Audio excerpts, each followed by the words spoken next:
Alright, we're going to continue our study in John. And we're going to start going through the 7 signs of Jesus. And there's 7 signs in the book of John. We did the first one last time, which was the turning water into wine. And now we're going to do the second sign. This is the healing of the nobleman's son, healing the official son. And so, the official son, first off, the passage comes from John 4:43 through 54. So go and read that. And so there's this official, this ruler, and his son was on his deathbed, and he had heard who Jesus was and heard he was in the area, and so he left his house, left his son, and begged him to go and heal his son. And so he gets up to Jesus and he explains, "Hey, my son's about to die," and Jesus says, "Go, your son will live." And so the official goes. He goes back to his home, and he trusts that Jesus says that his son is going to be healed, and so he goes. And so the servant meets him the next day, probably about halfway in between, and says he was healed. And then the servant asks about what time, or not the servant, sorry, the official asking about what time did his fever break and he start to feel better.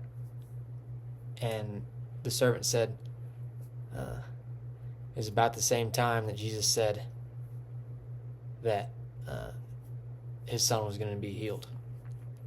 And man, I think that when I was reading through this, that was pretty powerful right there.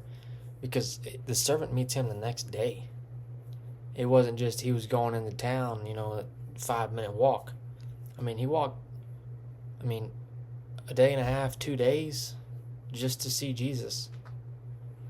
Just to get close with him and beg him to heal his son. And so, what extent do we go to find Jesus? To